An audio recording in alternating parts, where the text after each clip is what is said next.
नमस्कार दोस्तों, sunrise academy के ऑफिशियल यूट्यूब चैनल पर आप सभी का हार्दिक स्वागत है। आज का अपना मैथ्स का टॉपिक रहेगा क्षेत्रमिति। तो आइए देखते हैं क्षेत्रमिति के बारे में। जो फॉर्मूला बेस्ड यूनिट है आपकी, तो क्षेत्रमिति में सबसे पहले स्टार्ट करते हैं अपन आयत। ठीक है, देखिए आयत होता क्या है। ऐसी आकृति जिसकी आमने सामने की जो भुजाएं होती है वो बराबर होती है। ऐसी आकृति जिनके आमने सामने की भुजाएं क्या होती है, बराबर होती है। तो ये क्या होता है, आपका आयत होता है। ये डायग्राम काय का हो गया, आपका आयत का हो गया। ठीक है, सूत्र बेस यूनिट है, तो सूत्र की बात करते हैं। तो पहला जो सूत्र है आपका वो होता है क्षेत्रफल का। पहला जो सूत्र है आपका क्षेत्रफल का। अब क्षेत्रफल का मतलब होता क्या है, क्षेत्रफल का मतलब क्या है, तो देखिए जो ये भुजाएं दिख रही है, इन भुजाओं के अंदर वाला जो हिस्सा आपको दिख रहा है, ये जो हिस्सा दिख रहा है आपको, ये होता है क्षेत्रफल। जो चारों भुजा दिख रही है, इस भुजाओं के अंदर वाला जितना भी हिस्सा दिख रहा है वो होता है क्षेत्रफल। और क्षेत्रफल का फॉर्मूला क्या है आपके पास में, लंबाई गुणित में चौड़ाई। क्षेत्रफल का फॉर्मूला क्या है, लंबाई गुणित में चौड़ाई। पहला फॉर्मूला सभी को समझ में आया होगा। बात करते परिमाप की। परिमाप का मतलब क्या होता है, तो देखिए जो ये भुजाएं दिख रही है या आपकी आकृति जितनी भुजाओं से मिलकर बनी हुई हो, उन सभी भुजाओं का जो योग है वो होता है परिमाप। सभी भुजाओं का जो योग है वो क्या होता है, परिमाप होता है। तो यहाँ पर देखिए परिमाप का फॉर्मूला क्या होता है, और परिमाप का फॉर्मूला है 2 कोष्टक में लंबाई प्लस चौड़ाई। परिमाप का फॉर्मूला है 2 कोष्टक में लंबाई प्लस चौड़ाई। बात करते हैं विकर्ण की। तो देखिए जो ये आपकी लाइन दिख रही है अंदर वाली, ठीक है, इसको अपन डायगोनल भी बोलते हैं इंग्लिश में, और विकर्ण होता है। तो विकर्ण का फॉर्मूला होता है अंडर रूट में लंबाई का वर्ग प्लस में चौड़ाई का वर्ग। तीनों फॉर्मूले सभी को क्लियर हुए होंगे। ठीक है, ये आपका क्षेत्रफल का फॉर्मूला है, परिमाप का फॉर्मूला है, और ये काय का फॉर्मूला है, विकर्ण का फॉर्मूला है। अब प्रश्न की बात करते हैं। तो देखिए प्रश्न के अंदर आपके पास में क्या क्या दिया हुआ है। किसी आयत की लंबाई एवं चौड़ाई क्रमशः 15 मीटर एवं 10 मीटर है। परिमाप, क्षेत्रफल एवं विकर्ण क्या होगा। आपके पास में क्वेश्चन दिया हुआ है जिसमें आपको लंबाई और चौड़ाई दे चुका है, आपको परिमाप भी पूछ रहा है, विकर्ण पूछ रहा है, और क्षेत्रफल भी पूछ रहा है। तो सबसे पहले अपन डायग्राम बनाते हैं। तो देखिए इसका डायग्राम, यह आपने डायग्राम बनाया। अब इस डायग्राम के अंदर लंबाई कितनी दी है, 15 मीटर लंबाई दी है, और चौड़ाई कितनी दी है, 10 मीटर चौड़ाई दी हुई है। ठीक है, लंबाई चौड़ाई आपके पास में दे रखा है। अब यदि आपके पास में लंबाई और चौड़ाई है तो आप इन फॉर्मूलों की सहायता से परिमाप निकाल सकते हो, क्षेत्रफल निकाल सकते हो, विकर्ण भी निकाल सकते हो। तो पहले फॉर्मूले से अपन निकालते हैं क्षेत्रफल। तो क्षेत्रफल का फॉर्मूला क्या होता है, लंबाई में गुणित चौड़ाई, लंबाई गुणित चौड़ाई। अब क्षेत्रफल बराबर, तो लंबाई कितनी है 15, चौड़ाई कितनी है 10, तो ये कितना हो जाएगा आपका 150 मीटर स्क्वायर। क्या हो जाएगा, 150 मीटर स्क्वायर। ये 15 मीटर गुणित 10 मीटर, और मीटर का गुणा कितना हो जाएगा आपका, मीटर स्क्वायर। यहाँ तक सभी को समझ में आया। ठीक है, अब अगले फॉर्मूले की बात करते हैं। तो अगला फॉर्मूला आपका काय का है, परिमाप का है। ठीक है, तो देखिए परिमाप का फॉर्मूला है, इधर देखिए परिमाप। तो परिमाप बराबर क्या होता है, 2 कोष्टक में लंबाई प्लस में चौड़ाई। यही फॉर्मूला है आपके पास में, 2 कोष्टक में लंबाई प्लस चौड़ाई। तो देखिए 2 लंबाई कितनी है 15, चौड़ाई कितनी है 10, तो 10 और 15 कितना हो गया 25, 25 दोनों कितना हो जाएगा 50 मीटर, 50 मीटर। ये क्या हो जाएगा, परिमाप। ध्यान रखिए आपका जो क्षेत्रफल होता है वो मीटर स्क्वायर में आता है, और जो परिमाप होता है वो काय में आता है, मीटर में आता है। यहाँ तक सभी को समझ में आया। अब अगला अपने को क्या निकालना है, विकर्ण निकालना है। तो देखिए विकर्ण की बात करते हैं। तो विकर्ण का फॉर्मूला क्या है, अंडर रूट लंबाई का स्क्वायर प्लस में चौड़ाई का स्क्वायर। अब लंबाई का स्क्वायर, तो लंबाई कितनी दी है मेरे पास में 15 लंबाई दी है, चौड़ाई कितनी दी है 10 दी है, तो 15 का स्क्वायर प्लस 10 का स्क्वायर। अब 15 का स्क्वायर कितना होता है 225, 10 का स्क्वायर 100, तो ये कितना हो जाएगा करने में 325। ठीक है, ये आपका पहला प्रश्न था जिसमें अपन ने तीनों फॉर्मूले यूज करके क्वेश्चंस को सॉल्व किया। ठीक है, इसमें क्षेत्रफल भी पूछा था, परिमाप भी पूछा था, विकर्ण भी पूछा था। ठीक है, देखिए अगर आपके पास में क्वेश्चन में लंबाई और चौड़ाई अगर दी हुई हो, लंबाई और चौड़ाई अगर आपके पास में दी हुई हो, तो आप परिमाप निकाल सकते हो, क्षेत्रफल निकाल सकते हो, विकर्ण निकाल सकते हो। ठीक है, उसको नोट डाउन कर लीजिए।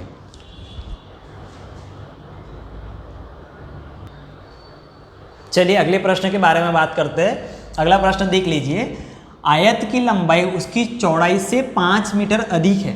क्वेश्चन में क्या दिया है, किसी आयत की जो लंबाई है उसकी चौड़ाई से 5 मीटर अधिक है। यदि परिमाप 110 मीटर हो तो क्षेत्रफल और विकर्ण क्या होगा? क्षेत्रफल और विकर्ण क्या होगा? तो सबसे पहले अपन डायग्राम बनाते हैं, डायग्राम में आपको क्लियर हो जाएगा। तो देखिए ये मैंने बनाया एक आयत, ठीक है। अब देखिए यहाँ पर बोल रहा है कि जो आयत की लंबाई है उसकी चौड़ाई से 5 मीटर अधिक है, तो आप चौड़ाई को क्या मान लोगे? x मान लोगे। अगर आपकी चौड़ाई x है तो लंबाई क्या है? चौड़ाई से 5 मीटर अधिक है, 5 मीटर अधिक है, तो यहाँ पर आप क्या करोगे? x + 5 कर दोगे, ठीक है। आपकी लंबाई देखिए चौड़ाई से 5 मीटर अधिक हो चुकी है। अब आपके पास में क्या दे रखा है क्वेश्चन में? तो क्वेश्चन में दे रखा है परिमाप। क्वेश्चन में क्या दे के रखा है? परिमाप दे रखा है। तो आपके पास में परिमाप दिया है और लंबाई और चौड़ाई आपके पास में x के फॉर्म में दी है। तो सबसे पहले आप यहाँ से क्या निकालोगे? सबसे पहले यहाँ से निकालेंगे अपन लंबाई और चौड़ाई, ठीक है। अब बात करते हैं लंबाई और चौड़ाई कैसे निकलेगा। तो देखिए परिमाप का सूत्र है आपके पास में, तो परिमाप बराबर 2 लंबाई प्लस चौड़ाई, ठीक है। अब परिमाप दिया है आपके पास में 110 बराबर 2, लंबाई कितनी है? x + 5, चौड़ाई कितनी है? x। ये 2 110 के बट्टे में जाएगा तो कितना हो जाएगा? ये 55 हो जाएगा। x और x कितना हो जाएगा? 2x + में 5। अब देखिए पहले यूनिट में अपन ने सीखा था कि पक्षांतर किस तरीके से किया जाता है। तो यहाँ पर 5 का पक्षांतर होगा तो इधर क्या हो जाएगा आपका? 50 बराबर 2x, यहाँ 2 से कट जाएगा 50, तो आपका x बराबर कितना हो जाएगा? 25 हो जाएगा। अब देखिए यहाँ से आपने x क्या निकाल लिया? 25 निकाल दिया। अब अपने को भुजाएं निकालनी है, तो देखिए चौड़ाई अपन ने मानी थी x और x का मान निकला 25, तो चौड़ाई कितनी हो जाएगी? 25 हो गई। और लंबाई क्या है? चौड़ाई से 5 मीटर अधिक है, तो यहाँ x रख दीजिए, तो ये कितना हो गया? 30 हो गया। तो आपके पास में लंबाई कितनी हो गई? 30 हो गई और चौड़ाई कितनी हो गई? 25 हो गई, ठीक है। अब अपने को क्वेश्चन में क्या क्या पूछा है? अपने को पूछा है क्षेत्रफल और विकर्ण।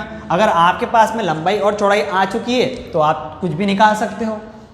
अब निकाल लेते अपन क्षेत्रफल, ठीक है। क्षेत्रफल बराबर लंबाई गुणित में चौड़ाई, ठीक है। ए मतलब एरिया होता है, एरिया को इंग्लिश में एरिया इंग्लिश में होता है और हिंदी में क्षेत्रफल होता है, ठीक है। अब फॉर्मूले में पुट करते हैं, तो लंबाई कितनी दी है? 30 दी भी है, ठीक है। लंबाई कितनी है? 30 है और चौड़ाई कितनी है? 25 है। तो 25 दिया कितना हो जाएगा आपका? 75। तो 750 वर्ग मीटर आपका क्या हो जाता है? क्षेत्रफल, ठीक है। यहाँ से क्षेत्रफल क्या हो गया? 750 वर्ग मीटर। अब आपको क्या निकालना है? अब निकालना है विकर्ण। तो विकर्ण का फॉर्मूला क्या होता है? √ लंबाई का स्क्वायर प्लस में चौड़ाई का स्क्वायर। अब लंबाई आपके पास में कितनी दे रखी है? 30 दी हुई है। चौड़ाई कितनी है? 25। तो देखिए 30 का वर्ग और ये 25 का वर्ग। 30 का वर्ग 900, 25 का वर्ग 625, तो कितना हो जाएगा आपका? 1525, ठीक है। तो आपका आंसर क्या हो गया? विकर्ण। विकर्ण हो गया 1525 और क्षेत्रफल क्या हो गया? 750। क्लियर हो रहा है? जब भी आपके पास में भुजा हो, अनुपात में हो या लंबाई x के फॉर्म में दी हुई हो, उस समय सबसे पहले आप परिमाप का सूत्र लगाकर, क्षेत्रफल का सूत्र लगाकर लंबाई निकालोगे, भुजाएं निकालोगे और फिर उस भुजा के सहायता से आप आगे जो प्रश्न में पूछा गया है फिर वो आप फाइंड आउट करोगे। क्लियर हो रहा है सभी को? इसको नोट डाउन कर लीजिए।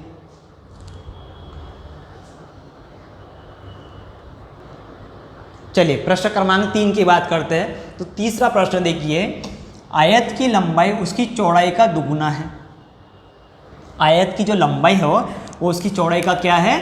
दुगुना है। यदि परिमाप 120 हो तो क्षेत्रफल क्या होगा? क्षेत्रफल क्या होगा? अब देखिए सबसे पहले अपन क्या करते हैं हमेशा, तो अपन बनाएंगे डायग्राम। हम क्या बनाएंगे यहाँ पर? देखिए डायग्राम बनाते हैं। अब वो बोलना चाह रहा है कि जो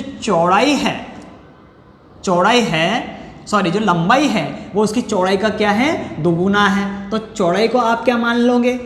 x मान लोगे और उसने बोला है कि लंबाई जो है चौड़ाई का दुगुना है, तो यहाँ पर आप क्या कर लोगे, 2x कर लोगे। जब भी दुगुने तिगुने की बात करता है तो इस x के अंदर आप उतनी संख्या का मल्टीप्लाई करते चलोगे। दुगुना बोला था तो 2x किया, तिगुना बोलता तो 3x करते। वहाँ पर पिछले प्रश्न में अधिक बोला था इसलिए अपन ने प्लस किया था। ठीक है, अब देखते हैं आगे इसको क्या करना है। तो आपके पास में परिमाप दे रखा है, भुजाएं दी हुई है क्या, नहीं दी हुई है। तो सबसे पहले क्या फाइंड आउट करोगे, भुजा फाइंड आउट करोगे। तो परिमाप का सूत्र लगाइए, परिमाप बराबर 2 लंबाई प्लस चौड़ाई। ठीक है, अब देखिए परिमाप कितना दिया है, 120 बराबर 2 लंबाई है 2x प्लस चौड़ाई कितनी है, x है। इससे काट लीजिए इसको, 2 से कितना हो जाएगा, ये 60 हो गया, 2 और 1 3 हो गया, 3x हो गया। 3 से भी कट रहा है तो 3 दूनी 6 और ये 0, तो x की वैल्यू कितनी हो गई, 20 हो गई। x का मान कितना आ गया, 20 हो गया। अब आपकी चौड़ाई कितनी है, x है, तो चौड़ाई कितनी हो जा रही है, यहाँ से 20 हो जा रही है। क्लियर हुआ। और लंबाई जो है वो चौड़ाई का दुगुना है, तो लंबाई कितनी हो जा रही है, यहाँ से 40 हो गई लंबाई आपकी। ठीक है, अब प्रश्न में आपको क्या पूछा है, तो प्रश्न में आपको पूछा है कि क्षेत्रफल क्या होगा। प्रश्न में क्या पूछा है, क्षेत्रफल क्या होगा। अब क्षेत्रफल का फॉर्मूला लगा दीजिए। तो क्षेत्रफल का फॉर्मूला होता है लंबाई गुणित में चौड़ाई। अब लंबाई कितनी है आपके पास में, 40 है, चौड़ाई कितनी है, 20 है, तो मल्टीप्लाई कर लीजिए, कितना हो जाएगा, 4 दूनी 8 और ये डबल 0, और आंसर काय में आता है आपका हमेशा मीटर वर्ग या वर्ग मीटर। ठीक है, तो आपका क्षेत्रफल क्या निकला, वर्ग मीटर निकला, 800 वर्ग मीटर निकला। ठीक है, समझ में आ रहा है सभी को। तो अपने पास में प्रश्न में या परिमाप दिया होगा या क्षेत्रफल दिया होगा, उस स्थिति में आपके पास में जो भुजाएं है वो प्रॉपर फॉर्म में नहीं दी हुई होगी, तो आपको सबसे पहले भुजाएं निकालनी होगी, फिर उस भुजा की सहायता से आप प्रश्न में जो भी पूछा गया है उसको आप निकाल सकते हो। ठीक है,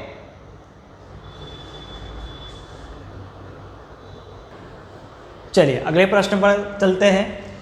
अगला प्रश्न देखते हैं, आयत की लंबाई उसकी चौड़ाई का 4 गुना है। ये पिछले प्रश्न जैसा ही है। तो आयत की जो लंबाई है उसकी चौड़ाई का कितना गुना दिख रहा है, 4 गुना दिख रहा है। यदि क्षेत्रफल 400 वर्ग मीटर हो तो परिमाप क्या होगा। ठीक है, तो देखते हैं इस प्रश्न का सॉल्यूशन कैसे करना है आप लोगों को। तो सबसे पहले डायग्राम बनाइए। अब मेरे पास में भुजाएं दी हुई है क्या, नहीं है, तो इसको आप क्या मानोगे, x मानोगे। और लंबाई जो है उसकी चौड़ाई का कितना गुना दिख रहा है, 4 गुना, तो ये कितना हो गया आपका, 4x हो गया। ठीक है, अब पिछले प्रश्न में अपन ने बात करी थी कि जब भी आपके पास में भुजा ना हो और परिमाप और क्षेत्रफल में से कोई एक चीज़ दी हुई हो, और उसकी सहायता से आपको सबसे पहले क्या करना है, भुजाएं निकालनी है। तो करते हैं, अपने यहाँ पर भुजा कैसे निकालना है। तो देखिए आपके पास में यहाँ क्षेत्रफल दिया हुआ है, क्षेत्रफल बराबर लंबाई गुणित में चौड़ाई। क्षेत्रफल दिया है 400, लंबाई कितनी है 4x, चौड़ाई कितनी है x। चलिए अब क्या करोगे, तो देखिए ये 400 4x का गुणा x में करोगे तो x का स्क्वायर हो जाएगा यहाँ पर। ठीक है, इसको कट शॉर्ट कर लीजिए। 4 से 400 को अगर काटेंगे तो क्या बचेगा यहाँ, 100 बराबर x स्क्वायर। अब देखिए 100 काय का वर्ग होता है, 100 होता है 10 का वर्ग। तो यहाँ से x की वैल्यू कितनी आ जा रही है, 10 आ जा रही है। क्या आ रही है, 10 आ रही है। अब आपके पास में लंबाई है 4x, चौड़ाई है x, तो x का मान 10 हो गया, तो लंबाई कितनी हो जा रही है, सॉरी चौड़ाई कितनी हो जा रही है 10, और लंबाई कितनी हो जा रही है 40। अब आपके पास में लंबाई और चौड़ाई दोनों आ चुकी है। आपको क्या निकालना है, आपको निकालना है परिमाप। ठीक है, तो परिमाप का सूत्र क्या होता है, 2 कोष्टक में लंबाई प्लस चौड़ाई। ठीक है, तो परिमाप निकालना है, ये 2, लंबाई कितना हो चुका है 40, चौड़ाई कितना हो चुका है 10। 40 और 10 कितना हो जाएगा 50, 50 दोनों कितना हो जाएगा 100। तो ये क्या हो गया आपका परिमाप हो गया। परिमाप क्या हो गया आपके पास में 100 हो चुका है। अगर इस प्रश्न में वो विकर्ण पूछ लेता है, इस प्रश्न में अगर विकर्ण पूछ लेता तो आप इसको आगे फिर बढ़ा सकते थे। तो विकर्ण बराबर लंबाई का स्क्वायर अंडर रूट लंबाई का स्क्वायर प्लस चौड़ाई का स्क्वायर। देखिए लंबाई का स्क्वायर, तो 40 का वर्ग कितना होता है, 40 का वर्ग होता है 1600। 40 का वर्ग कितना होता है 1600, और 10 का वर्ग कितना होता है 100। तो अंडर रूट में आंसर क्या हो जाता आपका 1700। अंडर रूट में आपका आंसर क्या हो जाता 1700। क्लियर हो रहा है सभी को? ठीक है, तो इस प्रश्न में आपने क्या निकाला? परिमाप निकाला और विकर्ण निकाला। ठीक है,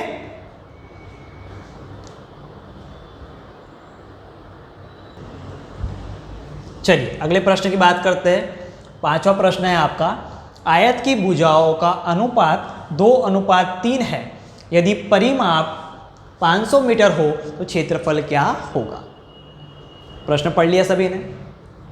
अब इस प्रश्न में क्या दिया है? तो इस प्रश्न में आपके पास में जो भुजा है वो अनुपात के फॉर्म में दी हुई है। किस फॉर्म में दी हुई है? अनुपात के फॉर्म में दी हुई है। और यहाँ पर आपको क्या दिया है? आपको परिमाप दिया है 500। अब आपको क्या निकालना है? आपको क्षेत्रफल निकालना है। तो सबसे पहले अपन क्या करेंगे? डायग्राम बनाएंगे। ठीक है, एक बार अगर आपका कॉन्सेप्ट क्लियर हो गया तो आप इस क्वेश्चन को पढ़ के ओरली आंसर भी निकाल सकते हो। ठीक है, तो यहाँ पर देखिए जो लंबाई और चौड़ाई का अनुपात है वो 2:3 है। अब ध्यान दीजिए, जब भी अनुपात की बात आती है तो आपकी लंबाई और चौड़ाई है वो परफेक्ट नहीं दी हुई है, तो उसे आप x का जब गुणा कर देते हो तो आपकी वो लंबाई और चौड़ाई आप उसे मान सकते हो। तो आपकी लंबाई कितनी हो गई? 2x, चौड़ाई कितनी हो गई? 3x हो गई। अब मेरे पास में क्या दिया हुआ है? यहाँ पर दिया है परिमाप 500 मीटर। तो इसके सहारे से आप क्या निकाल लोगे? भुजा निकाल लोगे। देखिए परिमाप बराबर 2 कोष्टक में लंबाई प्लस चौड़ाई। परिमाप दिया है 500 बराबर 2, लंबाई कितना है? 2x, चौड़ाई कितना है? 3x। 2 से इसको काट लीजिए, कितना हो गया? 250। ये कितना हो जा रहा है आपका? 5x। अब 5 से इसको काट लीजिए तो कितनी बार कट जाएगा? 5 25। तो x की वैल्यू कितनी आ गई? 50। x की वैल्यू कितनी आ गई? 50। अब x का मान उठाकर यहाँ रख दीजिए तो देखिए 3 गुणित 50 कितना हो जाएगा? 150। तो चौड़ाई कितनी हो गई? 150। 50 यहाँ रख दीजिए, 2 गुणित 50 कितना हो गया? 100। लंबाई कितनी हो गई? 100 हो गई है। अब आपके पास में भुजाएं आ चुकी है, लंबाई चौड़ाई आ चुकी है, आपको पूछ रहा है क्षेत्रफल। अब आगे क्या करोगे आप? क्षेत्रफल का फॉर्मूला लगाएंगे। बोलिए क्षेत्रफल का फॉर्मूला, लंबाई गुणित में चौड़ाई। लंबाई कितना है? 100, चौड़ाई कितना है? 150। तो मल्टीप्लाई कर लीजिए। देखिए 15 का 1 में गुणा कितना हो जाएगा? 15। ये 2 0 और एक ये 0, 3 0 लग जाएंगे। इसकी इकाई क्या हो जाएगी? Metre square. क्लियर हो रहा है? तो आपके पास में भुजाएं अनुपात में दी हुई हो, भुजाएं दुगने तिगने के फॉर्म में दी हुई हो, भुजाएं अधिक के फॉर्म में दी हुई हो, तो आपको इस प्रकार के प्रश्न को हल करते आना चाहिए।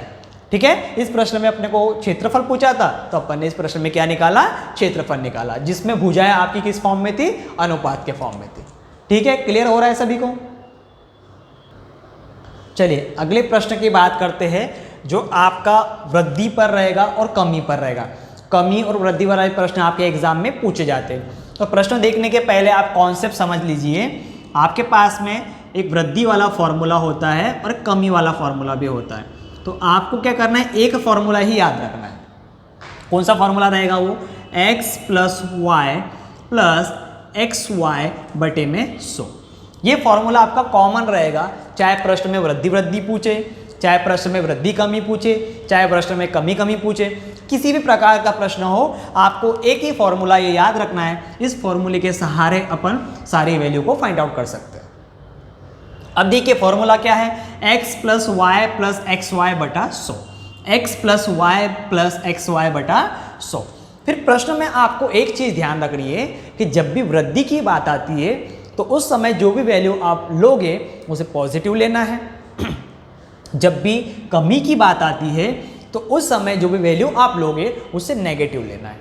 ये दो चीज़ आपको हमेशा ध्यान रखनी है। आप एक ही फॉर्मूले से पूरे प्रश्न को सॉल्व कर सकते हैं। अब प्रश्न की ओर चलते तो देखते हैं इस प्रश्न में क्या दिया हुआ है। देखिए इस फॉर्मूले को अपन यहाँ नोट डाउन कर देते हैं। x plus y plus x y upon में 100, ये फॉर्मूला है आपका। ठीक है, इसी फॉर्मूले के सारे इस प्रश्न को अपन करने वाले। अब देखिए प्रश्न में क्या दिया है? किसी आयत की लंबाई, क्या दिया हुआ है? किसी आयत की लंबाई में 10% की वृद्धि। किसी आयत की लंबाई में 10% की क्या बोल रहा है, वृद्धि बोल रहा है, ठीक है। और चौड़ाई में 20% की कमी, चौड़ाई में क्या बोला, 20% की कमी करने पर क्षेत्रफल में क्या प्रभाव पड़ेगा। देखिए मान लीजिए अपन ने पहले कोई आयत बनाया, उस आयत का कोई क्षेत्रफल था। अब यदि आप दोबारा उसकी लंबाई और चौड़ाई में वृद्धि या कमी करोगे तो क्षेत्रफल में तो परिवर्तन होगा। तो उस क्षेत्रफल में कितना परिवर्तन होगा, प्रश्न ये पूछना चाह रहा है। तो देखिए यहाँ पर आप लंबाई में वृद्धि चौड़ाई में कमी पूछा है और प्रश्न में दिया है x + y + xy बटा 100 फॉर्मूला है।